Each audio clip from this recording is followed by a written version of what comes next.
Well, obviously he does have diabetes. He meets the criteria, which are a fasting blood sugar of greater than 126, any blood sugar of greater than 200.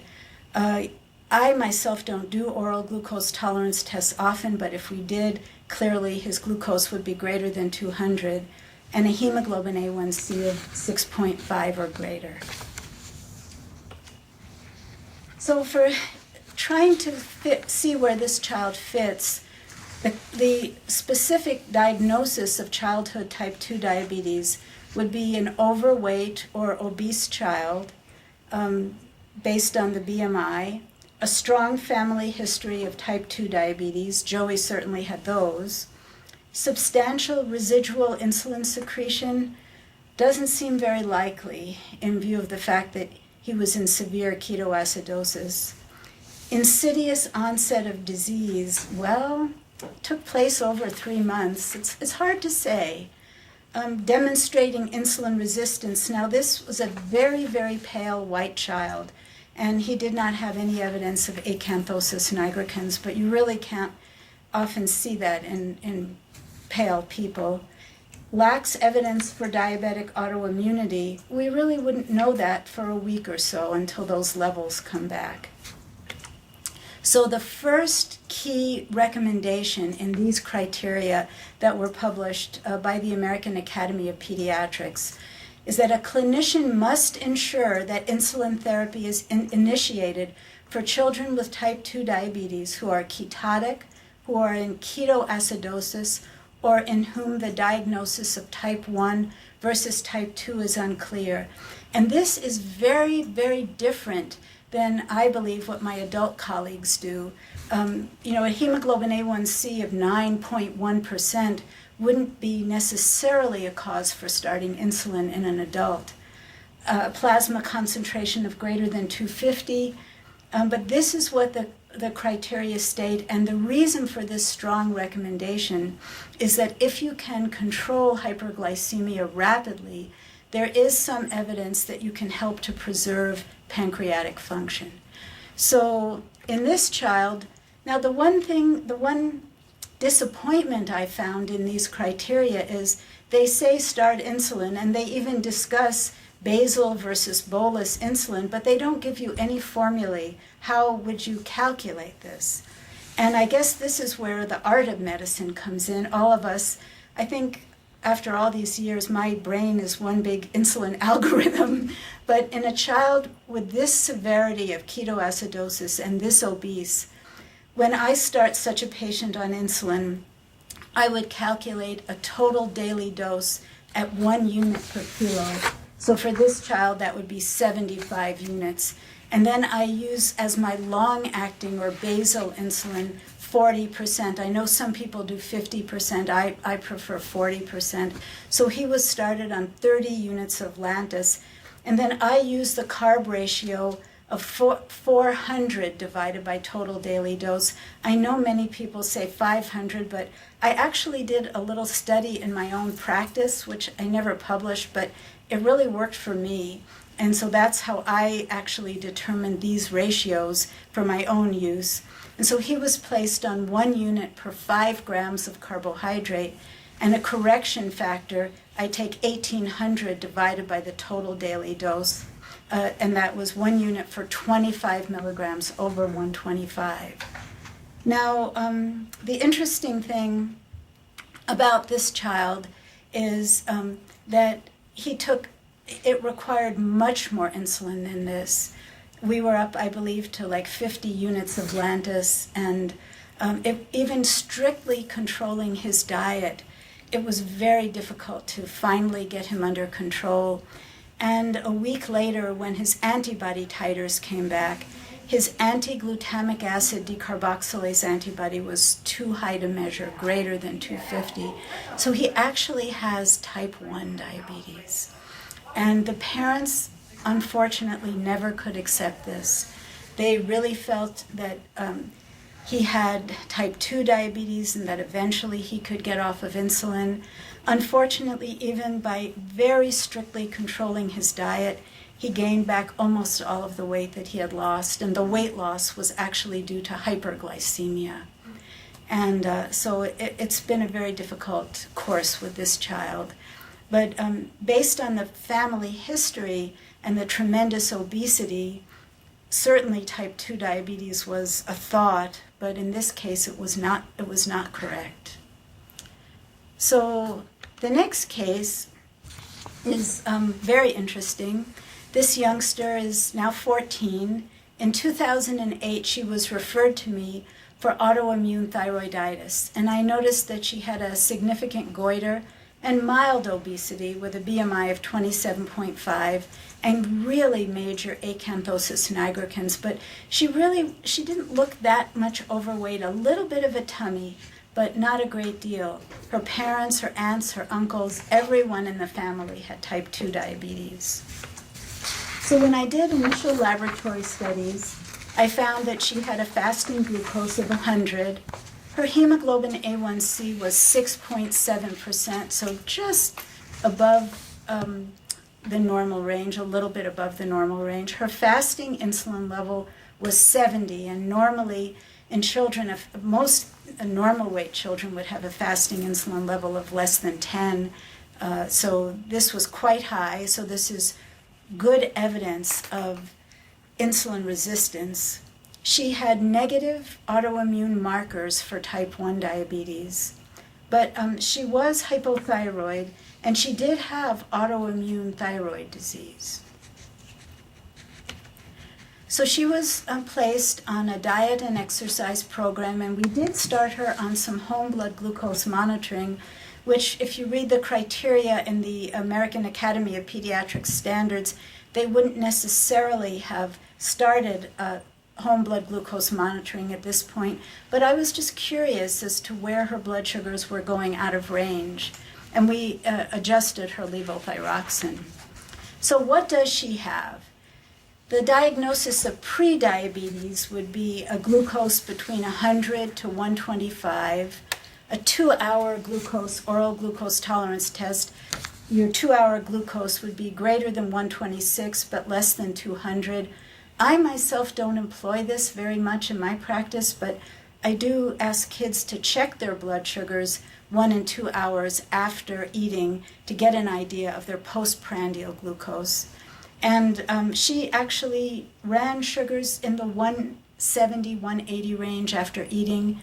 Pretty good fasting sugars. For type 2 diabetes, you'd have a hemoglobin A1C of greater than 6.5%, a fasting blood sugar greater than 126, and any blood sugar of 200 or more.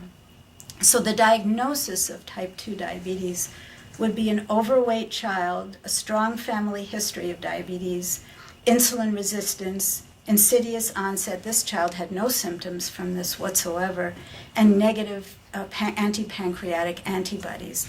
In terms of signs of insulin resistance, the other things you might look for would be if evidence of fatty liver, evidence of hyperlipidemia, hypertension, microalbuminuria. In children, new onset type 2 diabetes, at baseline when they are just diagnosed, approximately 6 to 10% already have microalbuminuria. So those are all things that would push you. The other thing that is of interest, and we'll talk about this in just a little bit, a large study, probably the only study that is really a good study for type 2 diabetes in children, was just completed. It's called the Today study. And they enrolled, I believe it was close to 700 children with new diagnosis of type 2 diabetes of less than 2 years. And of these children, about 32% were African American, 41% were Hispanic, and 6% were American Indian. So her ethnicity would also put us in that category. I myself decided that she had pre-diabetes, and so I started her on a diet and exercise program, and a couple of months later, her A1C had actually come down to 6.1%. Her TSH was good. Her BMI had improved. The other thing that's interesting about this child, she didn't have a great diet, but she was just a fabulous exerciser. She went BMX bike riding, and she went into all these competitions. She played basketball. She was not a couch potato. So in the back of my mind, I just felt a little worried about, what does this child have? Then, to my great sadness, a couple of months later, 6 months later, her hemoglobin A1C went up to 8.3%, and we started metformin extended release, 500 milligrams daily. Within just a year's time, she did better. Her A1C back to 6.3. Her BMI is even better. So the treatment for type 2 diabetes, the second clinical recommendation in these guidelines, is that in the absence of severe hyperglycemia and ketosis, lifestyle modification should be started, including a nutrition and exercise program. Home blood glucose monitoring should be started. Hour of exercise every day, monitoring hemoglobin A1C every 3 months, and what Envision has taught us for all overweight children, less than 2 hours screen time, no liquid sugars, 5 servings of fruits and vegetables per day. I think all of us could say this in our sleep. And so for the treatment of type 2 diabetes with in a child who does not have severe hyperglycemia and is not ketotic, metformin would be the first line of therapy. I myself use the extended release because it just seems like so many children get a lot of gastric distress on the regular metformin. And in these guidelines, they state that there isn't good proven evidence that the extended release is better, but I just really like it for my practice. For young children who cannot swallow pills, there is a form of liquid metformin, but it's kind of difficult to get, and none of the Medicaids cover it. You have to fight with them to try to get prior authorization, and then you can titrate it going up to a maximum of 2,000 milligrams per day. Now, the side effects of metformin, the main ones that we see are GI bloating, nausea, and diarrhea. And one thing that I see all the time is a person will go in and their doctor will give them a prescription to start on metformin, 1,000 milligrams BID. You cannot do that. You just have to go very slowly and titrate it up. Now, in today's study, this has just been published in the June 2013 Diabetes Care. It's looking at all the various different things that weren't published a year ago when the study came out. And what they found, and this is really, really scary, is out of 699 children, there were 62 pregnancies.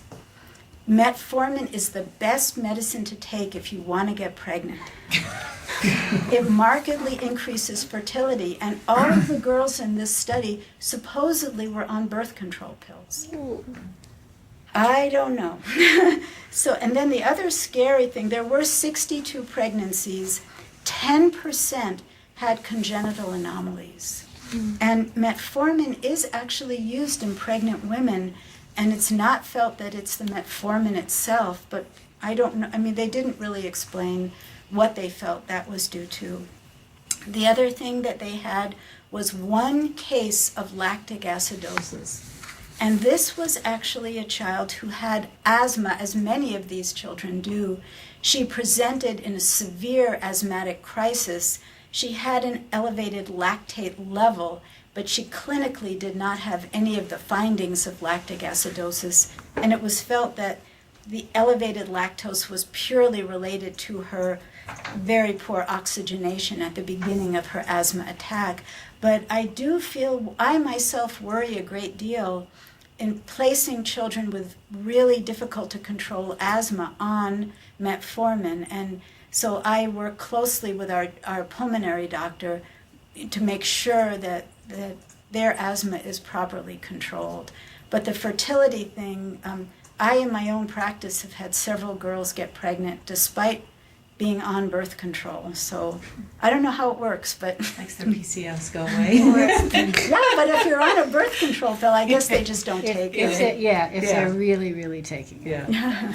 So- There's that 1% chance. Yeah, but 10% of Yeah. their kids, There's perfect use and true use. Yeah. I guess. I have such bad OCD. When the doctor tells me to do something, I do it, but I think that's not common. Now, this is the original publication of this Today trial, which consisted of 699 children who had type 2 diabetes that was diagnosed for less than 2 years by the ADA criteria that we discussed. And they were actually placed in 3 different randomized groups. One group, a third got metformin alone, a third got metformin and rosiglitazone, and a third got metformin and lifestyle. And the real take home, and this trial lasted just close to 4 years, the real take home message is that over 50% of youth with type 2 diabetes lose pancreatic function despite putting them on these treatments. The rosiglitazone and metformin group was more successful, but there were problems associated with that, which is that group actually gained a substantial amount of weight. And so now the further study of the various things that have come out about this have been published, as I said, in the June issue 2013 of Diabetes Care. And what they found is that at baseline, these children, probably 12% had hypertension, and despite really good care, at the end of the trial, 34% had hypertension. At the baseline, 6% had microalbuminuria. At the end of the trial, close to 20% had. Over 50% had fatty liver, non-alcoholic fatty liver disease. 10% required lipid-lowering drugs. And then when they did studies to look at the preservation of pancreatic function, that was really scary. They found that after an average duration of about 20 months, there was a 20 to 35% decline in beta cell function per year in these patients. So things got more interesting with this young lady. When I saw her back the next year, her hemoglobin A1C had gone to greater than 9%, 9.7%. Her insulin level was quite a bit lower. Her fasting blood sugar was 147, and she had actually lost quite a bit of weight and actually was no longer overweight. So I decided to repeat the antibody tests. And to my enormous distress and dismay, she now had extremely high antibody levels. Anti-glutamic acid decarboxylase antibody of greater than 250. IA2 antibody of 16.3%. At this point, I put her on Novolog with her meals. Now you could say, why would I have done that? The criteria for type 2 diabetes with children would involve starting a basal insulin with metformin. But this is a very compliant kid. She was doing her blood sugar tests before and after meals, fasting. She brought beautiful records, and her fasting blood sugars were perfect, but she was going up into the 200s, high 200s after eating, and not eating a bad diet. So at that point, I started Novolog with each of her meals. I continued her metformin because I felt she still had underlying insulin resistance. And then when I saw her back, big improvement. Her hemoglobin A1C went to 7.5% from 9.7. For us peds endos, we would mostly kill for an A1C in the 7s. But then she came back just earlier this year, and her hemoglobin A1C was 12%, just off the wall. So I decided to put her on a typical basal and bolus schedule. And for those of you who use insulin, you'll probably laugh at me, but I chose as the total daily dose 0.2 units of insulin per kilo. And the reason I did this is she still had a substantial amount of her own insulin secretion. I initially had her on a half unit of Novolog per 15 grams. Now she's on 1 unit per 10 grams. I did a correction of 1 unit for 50 milligrams over 200, and I placed her on 5 units of Lantus at bedtime. So now, actually, about 6 months later, we just recently started her on an insulin pump. And she's actually acting exactly like a patient with type 1 diabetes. And in retrospect, she did have one other autoimmune process, her hypothyroidism. So our targets for treatment, fasting blood sugar, really you would like a fasting blood sugar below 100. But the one thing that I find is that if you overdo this and give too much insulin and strictly try to stay in the 70s, you're going to have a lot of bad hypoglycemia, and we don't want that. I, with my patients, will accept 2 hours after eating of 180, but really, according to the criteria, it should be 140. We'd like an A1C of 7% or less. If I can get in the 7s, I am so happy.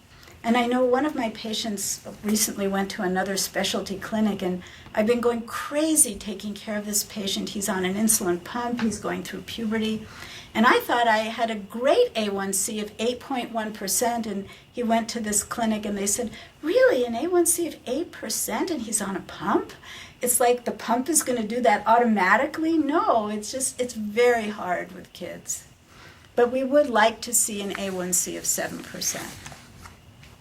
Now, in these criteria, they discuss using combination therapy. So this is what you would start at with a child who has blood sugars consistently in the 250 or more, A1C of greater than 9.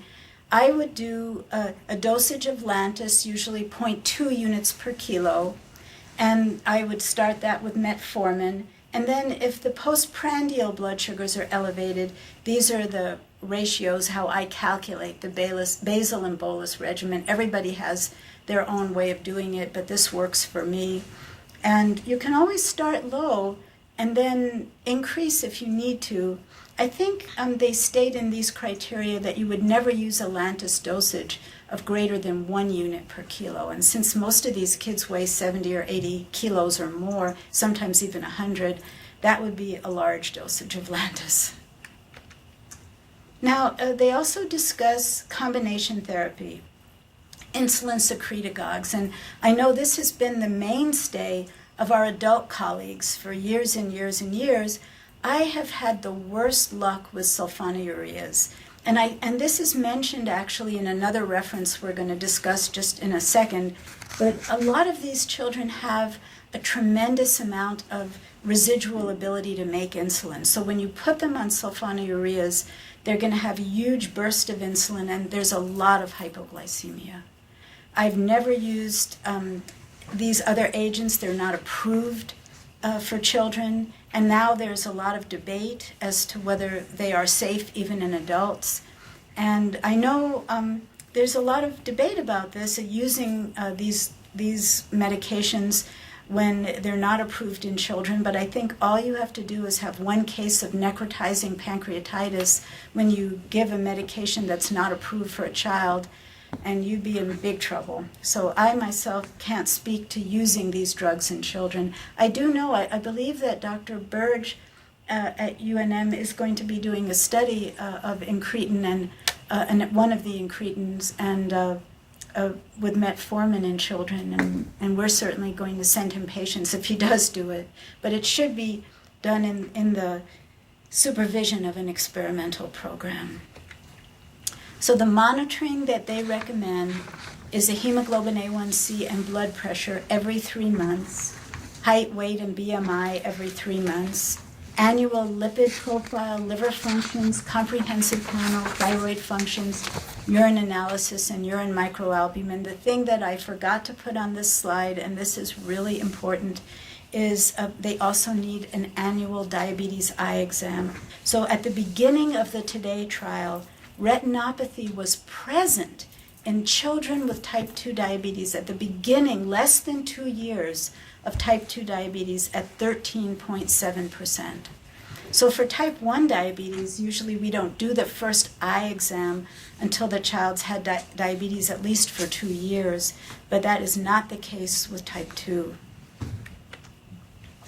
Now this is the final case that I'm going to tell you about, and this has been probably one of the biggest challenges in my practice. I first met her when she was 10. She already had evidence of fatty liver, tremendous insulin resistance. She did not have overt diabetes, but she had significant, very significant hypertension and proteinuria. Her mother has a BMI of 40, uncontrolled type 2 diabetes, who told me at my first meeting with her that the mother's hemoglobin A1C had never been below 12. And she just wanted me to know that to encourage me, I guess. Or motivate. Somehow. So we went ahead, and this child actually eventually did meet the criteria for type 2 diabetes. We had a great deal of difficulty in controlling her blood pressure. She developed a severe edema with a lisinopril and was scary, so she couldn't take that. We finally got her blood pressure minimally controlled using 3 different agents. We started her on metformin. We began diet, exercise, home blood glucose monitoring. At age 13, her A1C was up to 8.3. We started Lantus, 20 units at bedtime each night. Then, at age 16, this kid met the most wonderful mentor at Valley High School, and she joined the ROTC. And at age 17, her hemoglobin A1C was 7%. Her AST and her ALT had normalized, and I was even thinking about taking her off of one of her blood pressure medications. Then the ROTC decided to have a parade in the South Valley, and she was one of the leaders of this parade, and a car driving erratically crashed into the parade, and who do you think it hit? My patient. So at age 17, this is now after almost 8 years of taking care of her, she stopped her exercise. She became totally despondent. Her A1C went up to 9.4. Her liver enzymes went up. Her urine microalbumin went up. And I decided that I had to start her on Novolog insulin with her meals. And her mother said she would not do it at home, that she would not. So I decided to admit her. And I put her on a fairly calorie-restricted diet. I gave her about, I'm a little embarrassed to say with a dietitian sitting here, but I gave her a 1,200 calorie diet. This is a big girl. And so she got 45 grams, 3 carb servings per meal, a lot of vegetables, lean proteins, and then I planned to start insulin. What happened is her sugars were so low in the hospital. This is after 8 years of diabetes. And I've just told you from the Today study that they say within, 20 months these children lose pancreatic function, but she hadn't lost pancreatic function, and I actually couldn't start Novolog in the hospital because her blood sugars were too low. So then, just recently in Diabetes Care, I was reading this article by Ron Taylor, who's an English physician, and this just was the most fascinating article I had ever read. What he says is that within 7 days of instituting a substantial negative calorie balance by either dietary intervention or bariatric surgery, fasting plasma glucose levels can normalize. And this is extremely well known from my adult colleagues who do bypass surgery on their intractable type 2 patients. And within a month, they're off of most of their diabetes meds. So I think, unless children with diabetes are very different, I do think that there is the ability to make to make insulin by the pancreas, but what is preventing it? And if you look at this little diagram, I'm embarrassed to say, although I know a little bit about this stuff, I didn't realize this. What Dr. Taylor has reported is that when you have a positive calorie balance and you have a pre-existing muscle insulin resistance, which is the case in many of our Native American and other patients, you have an increase in liver fat. There's resistance to insulin suppression of glucose secretion, glucose production. You make more insulin. This causes the liver to put out more fat as triglycerides. It increases the triglycerides in the islets, and this is actually toxic. This is a toxic substance to the pancreas, but it's not the same as an autoimmune attack that destroys the pancreas. So everybody, has their own theory about what diet is best. Is it better to have low carb, low fat? And the honest truth is, it's the calories. If you're taking in more energy than you're burning up, this process starts. You produce a lot of triglycerides. That actually damages the pancreas. And that's why children who have truly type 2 diabetes, such as this last case, can go into ketoacidosis. If you have enough glucotoxicity and fatty triglyceride toxicity, your insulin production will stop. So the last article that I guess we're maybe running out of time. I don't know if we're doing time. okay. Okay.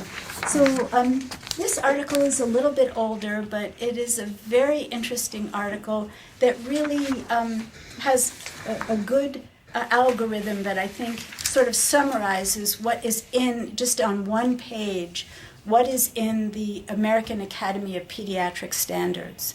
So if you have new onset diabetes in an obese adolescent, if they're asymptomatic, if their A1C is less than 9 and they don't have acidosis, you would do metformin, you would titrate as tolerated, you would start education and lifestyle, and you would measure pancreatic antibodies.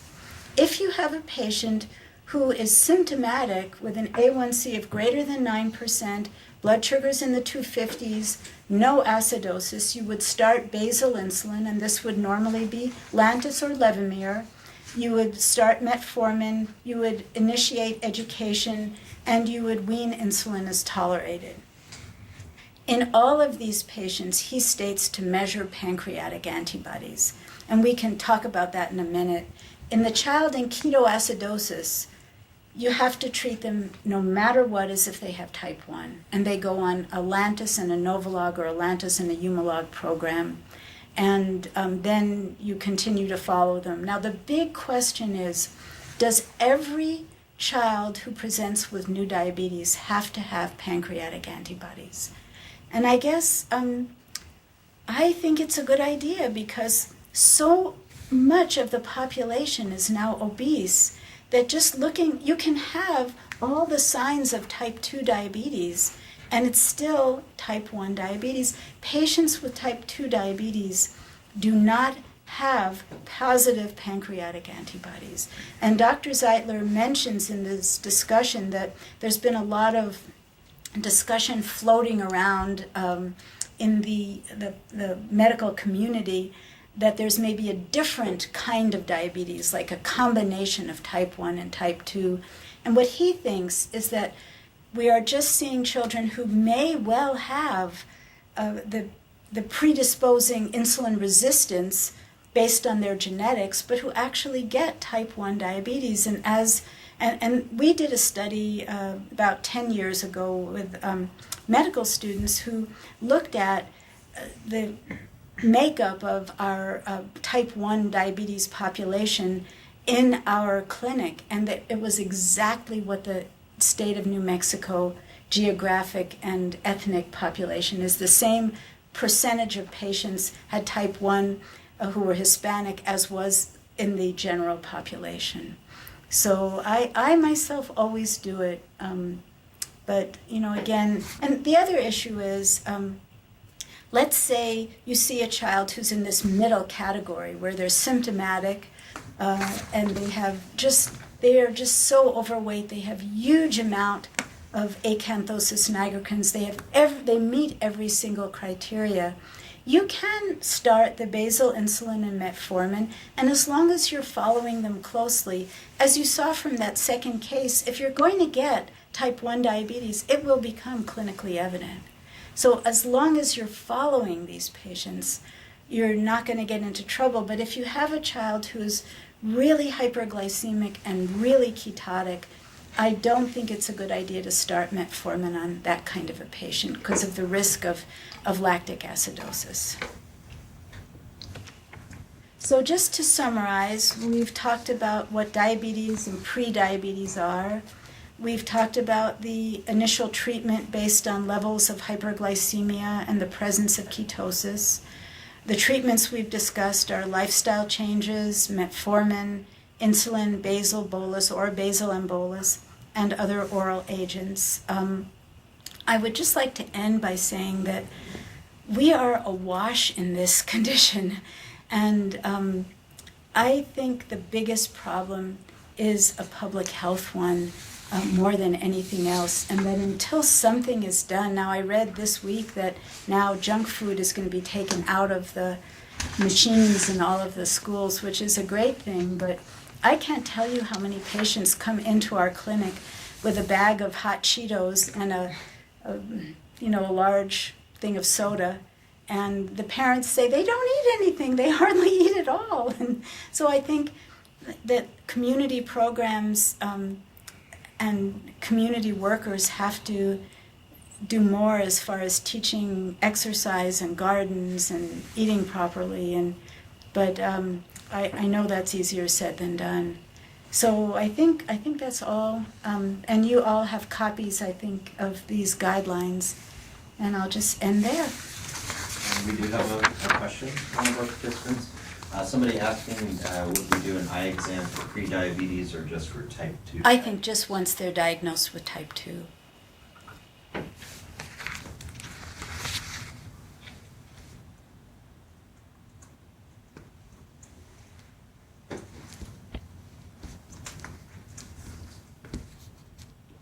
Well, I guess I was pretty clear, or everybody asleep? Do you have any other questions that are typed in? Kevin, do you mind? Go ahead, Beth. I was just wondering if you mind switching from the slides to people. We're actually unable to I'd like see to you. see you guys.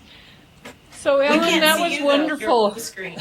I know that I can't move my camera. I'm in the other side of the room.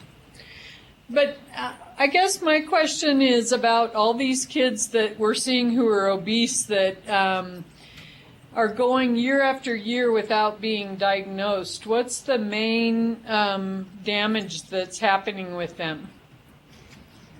Well, I think, this most recent diabetes care follow-up article from the Today study shows just a tremendous increase in the complications that we usually think of as chronic complications in older individuals.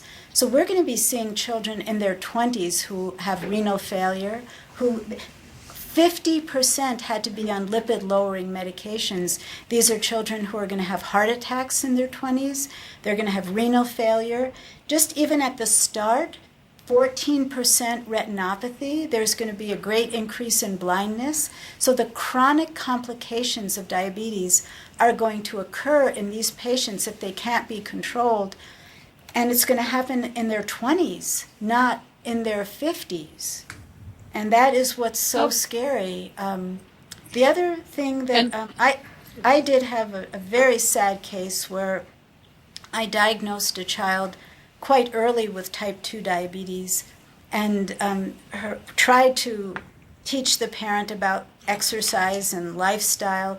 And the mother was very offended because she felt that I was critical of how she cooked and the foods they loved.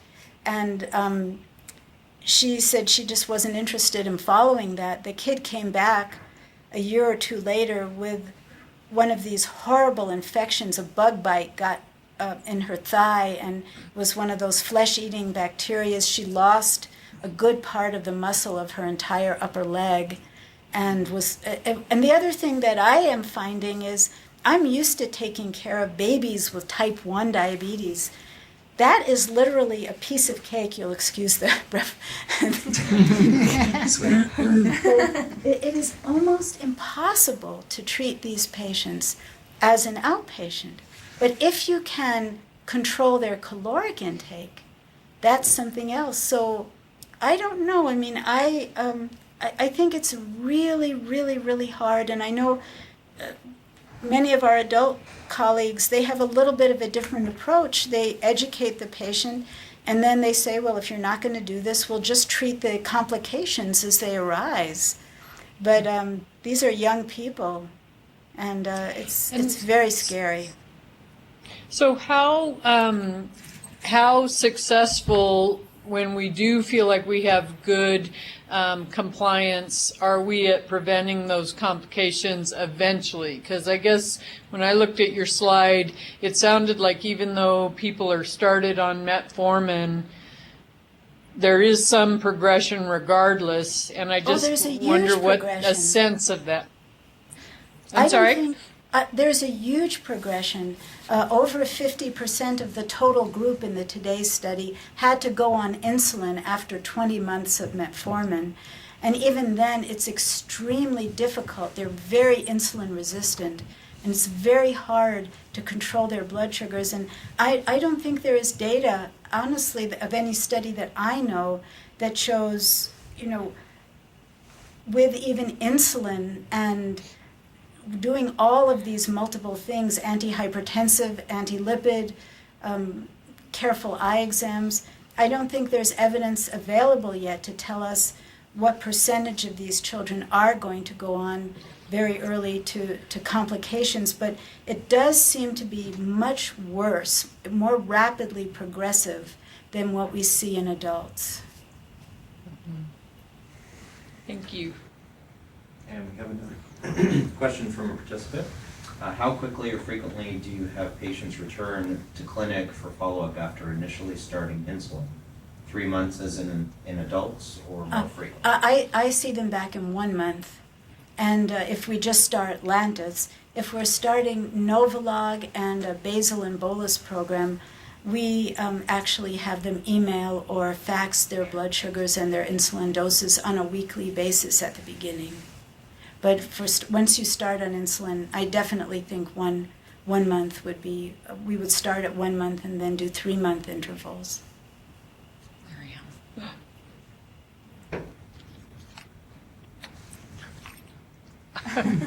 I figured it out.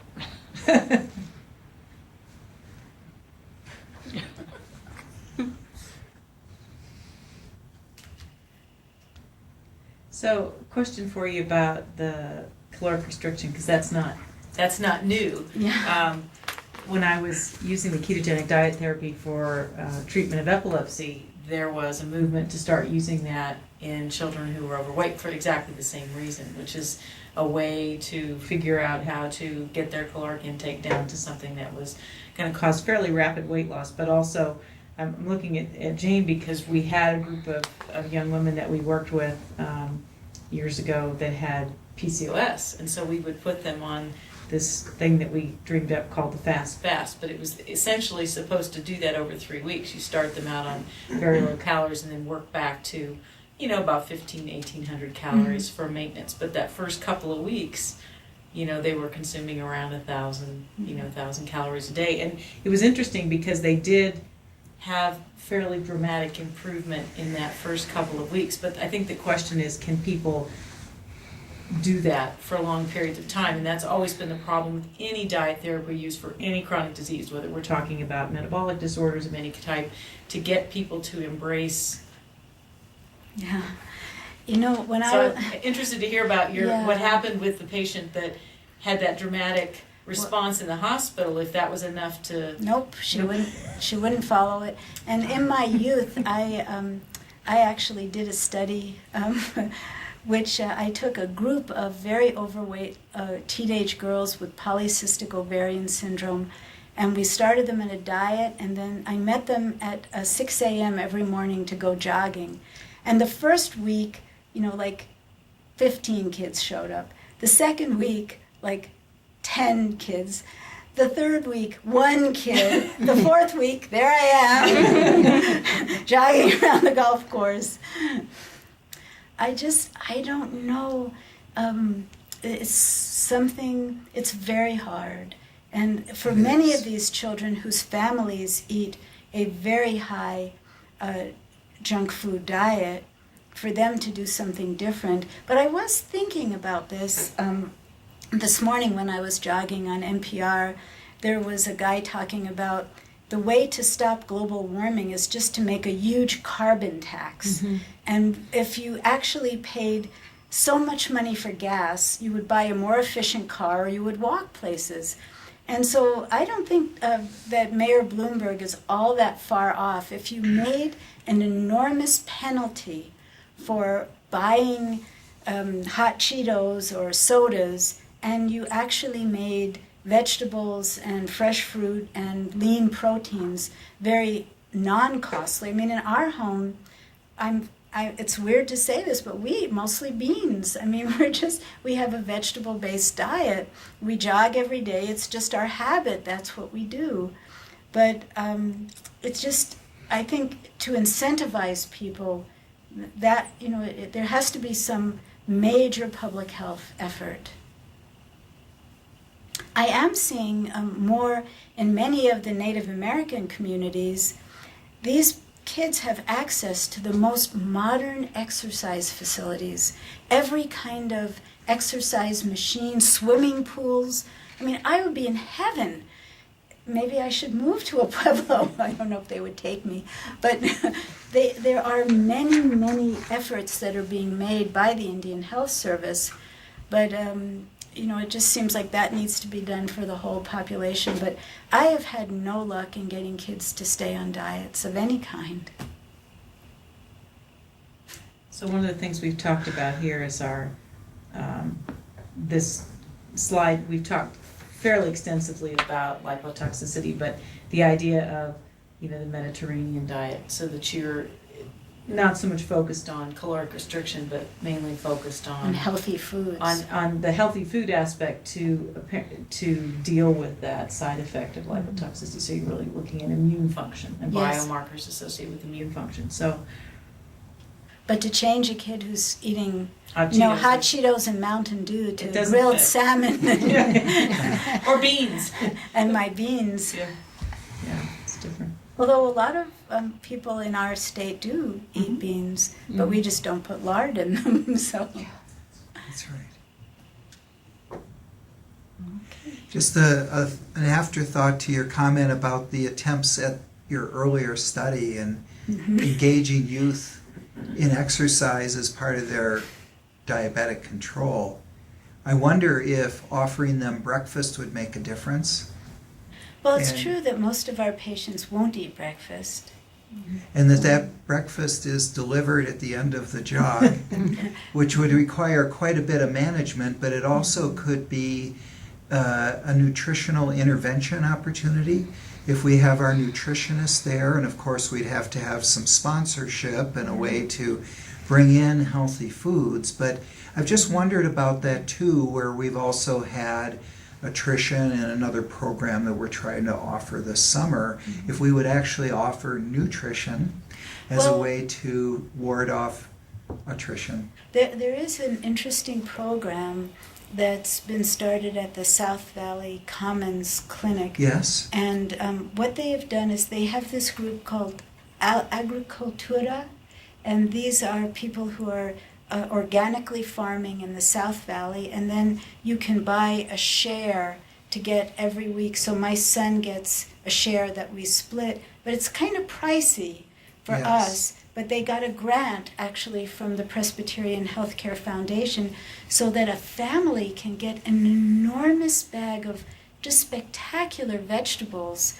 for $5. That is remarkable. It is, and it's just, and they are so good. In fact, I went back to the growers market last Saturday to find them and buy more carrots because they're like yellow and purple and beautiful colors and striped and they were so tasty.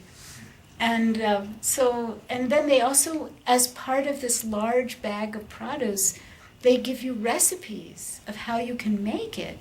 And it's very cheap. I mean, there are little inroads that are starting, but I do think, and there has been more evidence about the addictive properties of some of these foods, and the high-fat, high-sugar food. Once you're used to eating that, you sort of crave it, and so it's hard. It is hard to wean yourself off. Yes.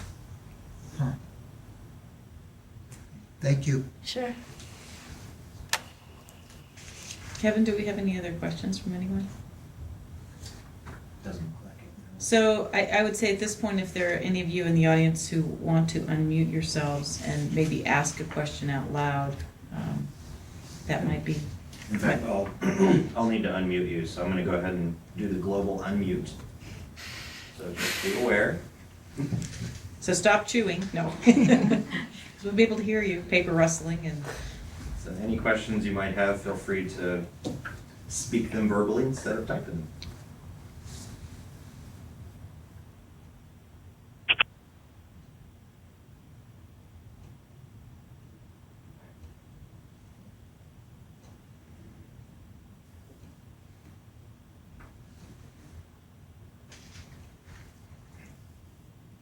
We have stunned silence from our audience. Well, back to work then.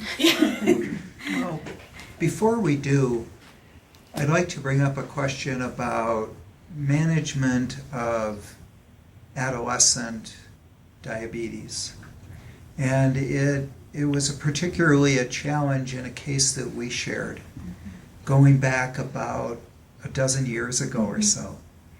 And it was enormously difficult, as I often think about the competing demands between diabetic management and normal adolescent development, because of the need for others to be involved in the adolescent's life in order to manage the diabetes on the one hand, during a time when normal adolescent development involves seeking autonomy and independence and mastering those things. I was wondering if you have pearls to share with us about how we can approach these competing issues. Well, I actually do. I feel that I have gone a full 180 degrees opposite to what I used to believe.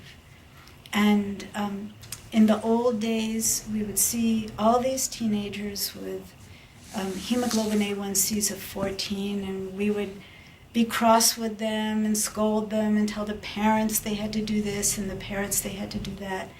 And now what I have recognized, and I think it is just a function of experience and age, is that every teenager with diabetes, with very few exceptions, goes through a period where they don't want to do this. They don't want to have it. They have high hemoglobin A1Cs. And the best thing, I don't know if this is really working, but I think it is, and it certainly has made my life a lot happier, is I just try to befriend them. And I try to work with the kid and just try to work on one little thing at a time. But if it comes to the point where the child is having ketoacidosis or putting their life in danger, then something different has to be done. And in those cases, if the parent can't take control over it, then we have to call Child Protective Services and get them placed in medical foster care.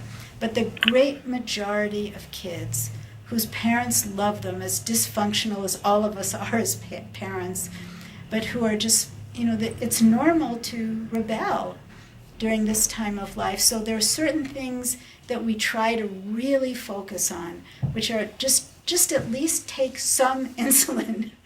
And so we try to stress, just take your long-acting insulin, and instead of doing a complicated carb counting testing basal bolus will say, take 10 or 20 units of Novolog with your meal. If you're not going to test, you're not going to test.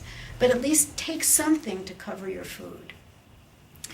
And in some cases that does work. But it takes a couple years.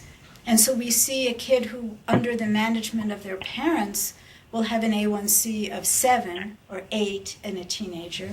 Then they go to 10 to 14.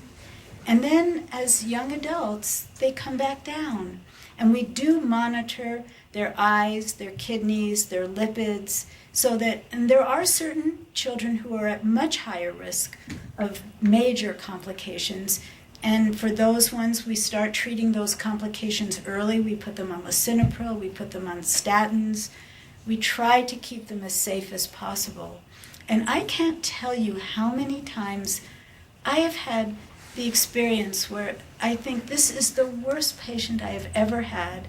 And then 10 years later, this person shows up in my office with a little kid in tow, and they'll say, I just wanted to tell you that my A1C was 6, and and thank you for not giving up on me. And so I just think the only thing you can't do is yell at the kid, make them feel bad about themselves. Sure. You have to find, so in every interaction, even though I'm thinking this is the worst patient I have ever seen, I try to find one thing that they did right. Like they put their clothes on that morning. Or, Yes. you know. And I also think that that's where, and a lot of these children can benefit from a good therapist that they can actually discuss, their frustration with. But most people, I won't say all, but maybe 80%, eventually will say, I have this damn thing. I'm eventually going to take care of it. Now, the entire thing may be moot. I mean, in just this month's, you probably think that's all I do is read Diabetes Care, but in this month's issue of Diabetes Care, the July issue, there was the first publication of the first outpatient use of the artificial pancreas. So what this consists of is an Omnipod insulin pump and a sensor and a smartphone. And, what better thing for kids? And they communicate with each other, they sense the glucose, they give the insulin, and it's all on the smartphone. You don't press any buttons when you eat. It gives you insulin. When your sugar drops, there's actually 2 Omnipods. One gives you insulin, one gives you glucagon. And so I think within the next 5 years we will see that. And then a lot of this, having to do stuff that your own body automatically would do will no longer have to be done. Even better would be if I had it to do over again, I would become an immunologist, because that's where the answer to the cure for diabetes is, of how to, we can tell who's going to get type 1 diabetes. And the weird thing about type 1 diabetes is it's greatly increasing in frequency. But in the past 10 years, it's increased by almost 20%. And the biggest increase is in children under 4 years of age. Babies. We're seeing them at 1, at 2. It's so strange. And so if that problem could be solved, then I will happily retire. Well, and in turn, could that increase incidence in such young children have to do with greater risk for inflammation or other environmental exposures? Well, see, nobody knows what is causing it. There is a theory which is called the hygiene theory, and that is that because we're sanitizing everything that our children are in contact with, they don't have contact with normal antigens, and that this somehow starts early, autoimmune, problem. So for my grandchildren, I make sure when they come to my house, they're crawling around my dirty floors. They're eating mud. Your children are so happy to hear that. They're just filthy dirty. There's something to that. Yeah. appreciate that. I also have a question. Okay, go ahead. Could there be a chance with these infants that have the under 4? Could it be because of during pregnancy, moms having prediabetes early in pregnancy or developing gestational diabetes during their pregnancy? Would that show whenever they're small? Well, it is interesting. For people who themselves have type 1 diabetes, for men with type 1 diabetes, there's a risk of about 10 to 13% for each one of their children to have type 1 diabetes. But interestingly enough, for women with type 1 diabetes who are insulin requiring throughout pregnancy, there is definitely a lesser risk. It's more like 3%. It's almost as if somehow the children become immunized to the diabetes in the womb. Now for mothers, there is now data that for mothers who are very overweight and have gestational diabetes, there's a greatly increased risk for their children to become obese. That is a major risk factor for obesity, but not for type 1 diabetes. So even if you have both parents have type 1 diabetes, your risk for getting diabetes type 1 is only about 60%. If you have an identical twin with type 1 diabetes, the risk is about 50%. So there's some other, and then the other thing that it just is so mind-boggling is if you look, and this rise in type 1 diabetes is going on all over the world. And guess which 2 countries are the highest? The highest is Finland, and the second highest is Sardinia.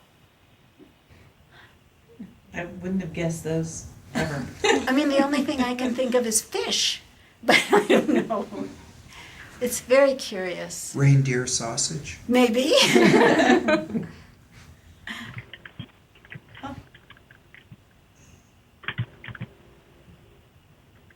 There's a genetic component, small genetic. There is a definite genetic component. You know, Finland's a small country, Yeah, very homogeneous. Maybe Sardinia is also. probably. It's an island. Yeah, we get a lot of visitors, but Yeah, that's true. I think it's the pattern for celiac disease too. I think is a very high genetic risk in Mediterranean countries and then And in- Northern Europe. And in Scandinavia, yeah. Mhm. Oh, yeah.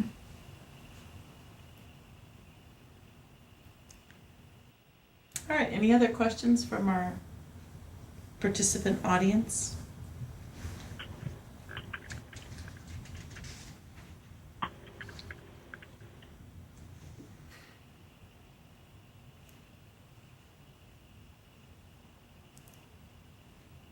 Okay, is there anyone who did not announce themselves to Kevin for CEUs or CMEs? This is your last chance. Back to clinic.